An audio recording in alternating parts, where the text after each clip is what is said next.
ሰላም ጤና ይስጥልኝ እንደምናችሁ ደህና ናችሁ ወይ? ሁሉ መልካም ነው።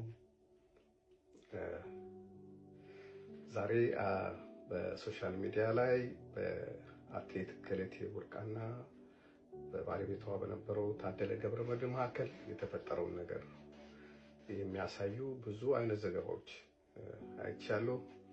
ሴፉ ፋንታውን ላይ አይቻለሁ፣ በኦሮሚያ ዜናዎች ላይ አይቻለሁ። ሁሉም አክቲቪስት በሚባል ደረጃ በዚህ ጉዳይ ላይ ሀሳብ እየሰጠ ነው። በቀጥታም በተዘዋዋሪ ደግሞ እኔም ስሜ ከዛ ጋር እየተነሳ ስለሆነ አንዳንድ ትንሽ ማብራሪያ ለመስጠት ፈልጌ ነው። የራሱን ነገር ሲናገር መረጋጋት አለበት።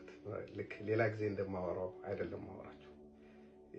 በተረጋጋ መንገድ እኔ ማቀውን እውነታ አስረዳቸዋለሁ። እህታችን አትሌት ገለቴ ቡርቃ የኔ ቤተሰብ ከሆነ ሰው ጋር ትዳር የመሰረቱት በሚሊኒየም ነው። እኔ የዛ ጊዜ ከሀገር ውጭ ነበርኩ። በጮኝነት ጊዜ አንድ ወይም ሁለት ባልበለጠ ጊዜ አይቻቸዋለሁ አንድ ላይ። ከዛ ውጪ ሲጋቡ ነው የሀገር ቤት አልነበርኩም እና እንደ ማንኛውም ሰው ተዋደው ተጋብቶ ላይፍ ጀመሩ፣ እየኖሩ ነበር። በመሃል ደግሞ ያለመግባባቶች ተፈጠሩ። እንደ ሰው እኔም ራሴ አገር ቤት ሄጄ ከአንድም ሁለት ጊዜ ለማስታረቅ ሞክሬያለሁ። ጣሊያን በነበሩ ጊዜ ጣሊያን ሀገር መጥተው ስለነበረ ሁለቱም በዛን ጊዜ ያሉትን ችግሮች በተናጠል በመናገር ከእህቴም ስላለች አብረን ለመፍታት ሞክረናል፣ ግን አልተሳካም። መጨረሻ ላይ መለያየታቸው እውነት ሆነ። ባልና ሚስት በሆኑ ሰዎች መሃል የአንድ ወገን ሆኖ መናገር ይከብዳል። ምክንያቱም ላይፍ ከማን የሚቀርቡትና በተስማሙ ጊዜ አብረው የሚኖሩት ባልና ሚስቶች ናቸው። አንዳንድ እውነታዎች ግን ሰዎች እንዲገነዘቧቸው ካስፈለገ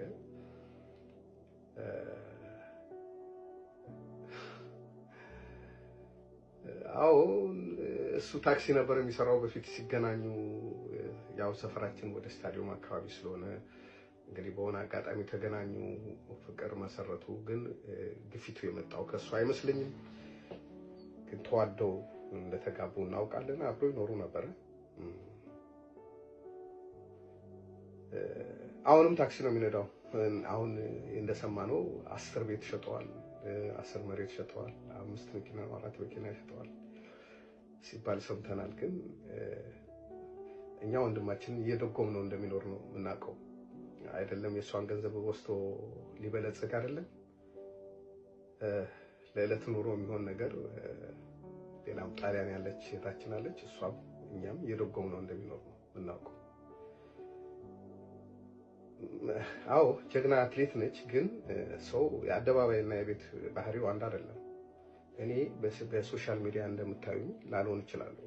ገለቴም ስፖርት ሜዳው ላይ እንደምታዩት ላትሆን ትችላለች። እና ዝም ብሎ መፍረድ ጥሩ አይደለም። ልጁ ከሚገባው በላይ ነው ዋጋ የከፈለው በዚህ ጉዳይ። ብዙ ጊዜ ታስሯል። ያልታሰረበት ፖሊስ ጣቢያ የለም። በእውነት ባልሆነ ክስ ሁሉም ክሶች ፍርድ ቤት ሲቀርቡ ውድቅ ሆነዋል።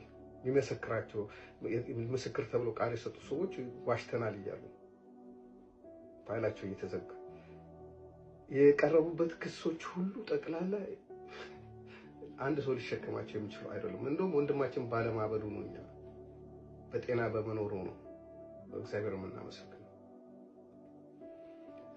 እንደሚባለው አይደለም። ምናልባት አትሌቶች የሆኑ ሰዎች ይሄን ነገር በቅርብ ሊያውቁ ይችላሉ። ገለቴ አይደለም ቤትን የሚያክል ነገር ሰው ሊሸጥባት 10 ብር እሷ ፈቃዷ እሷ ያላለችው ነገር ቢደረግ ቤት ይቃጠላል። አይደለም ንብረቷ ሊወሰድባት እቃ ካስቀመጠችበት ወንበር ላይ አንስቶ ሌላ ቦታ ማስቀመጥም አደጋ ያመጣል። እናንተ ስታስቡት አንድ ባል ሚስት ያለው ባል ንብረት ሲሸጥ ሚስቱ ሳታውቅ ንብረት ቤትን የሚያክል ያውም 8-9 ቤት ይሸጣል። እኔ ሽምግልና ሄጄ ሁለቱም ባናገርኩበት ጊዜ ሁሉ ስለ ገንዘብ አንስታ አታውቅም። ንብረት ሸጦብኛል ብላኝ አታውቅም። ሌሎች ነገሮች ነበር የምታነሳው። ይሄ ሌሎች ጥቃቅን የባልና ሚስት ችግሮችን ነበር የምታነሳው እንጂ እንደዚህ አይነት ነገሮች አንስታብኝ አታውቅም። የተሸጠም ከሆነ ከሸጡ በጋብቻ ላይ አብረው በነበሩ ጊዜ እሷ ሄዳ ገበያ ቆማ ካልሸጠች እሱ ከሸጠ ገንዘቡ እሷ ጋር ነው የሚገባው። እኛ የምናውቀው የነበረው ይሄንን ነው። ወንድማችን እንደውም ሾርቴጅ እንደነበረበት ነው የምናውቀው አብሮን በነበረ ጊዜ። ምክንያቱም ከባድ ህይወት ነው ያሳለፈው።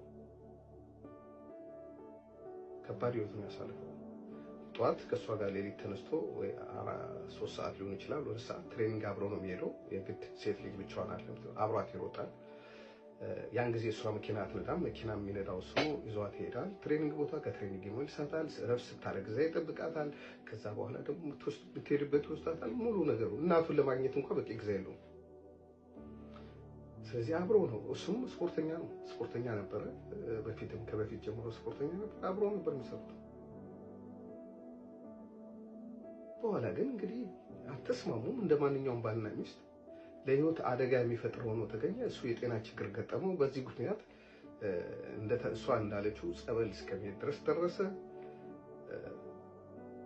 መጨረሻ ሁሉም ሰው ሞከረ። በእሷ በኩል ላይ ያሉ ሰዎችም በእኛ በኩል ያለው ሰው መቼም ትዳር ይለይ እንኳን ገለቴን የሚያክል ሰው ትልቅ ዝና ያለው ሰው ዝምድና ጠርቶ ሰው ልለይ የሚል ሰው የለም። ግን ከባድ ስለሆነ ተለያዩ። ከተለያዩ በኋላ ደግሞ በተለያየ ቦታ ታስሯል፣ ተተኩሶበታል። ከረጅም ጊዜ በፊት ታስታውሱ እንደሆነ ፌስቡክ ላይ ሼር አድርጌው ነበር። መኪናው በጥይት የተበሳሳው እሱ አካሉ ላይ ጉዳት የደረሰበትን የታሰረውን። የህግ ሰዎች ተበደልኩ ብሎ ክስ ከመጣ ምንም ማድረግ አይችሉም፣ ይቀበላሉ። ግን መጨረሻ ፍርድ ቤት ሲሄድ እውነታው እየተረጋገጠ ነው የሚሄደው። አሁንም ቢሆን ባልና ሚስት ናቸው እንደማንኛውም ሰው። መጨረሻ ላይ እሷ እንደምትለው 10 ምናምን የምትለው ነገር አላውቅም። እንደ ባልና ሚስት በጋራ ያፈሩትን ነገር ፍርድ ቤት የመጨረሻ ውሳኔ ወስኗል። ሁሉም መንገድ ሄደው ያለፉት 7 እና 8 ዓመት በክርክር የቆዩት የሽምግልና ተሞክሯል። የፍርድ ቤት ጉዳዮች በተለያዩ ፍርድ ቤቶች ከታችኛው ፍርድ ቤት እስከ ላይኛው ፍርድ ቤት ድረስ ታይቷል። እና እሱ ምን ስለሆነ ነው እሷ ለሱ የሚፈርዱለት? እሱስ ቢሆን ደስተኛ ሆኖ ነው የተፈረደውን ነገር አይደለም። ግን ፍርድ ከተሰጠ ፍርድ ተሰጠ ነው እንጂ አንድ ሰው በአንድ ሀገር የሚኖር ሰው የሆነ ሰው አትሌት ስለሆነ፣ የሆነ ሰው አናጢ ስለሆነ፣ የሆነ ሰው ገበሬ ስለሆነ፣ የሆነ ሰው ፓይለት ስለሆነ ህግ እኮ አይቀየርም። የተሰራ ወንጀል ካለ በወንጀሉ ይጠየቃል ሰው እንጂ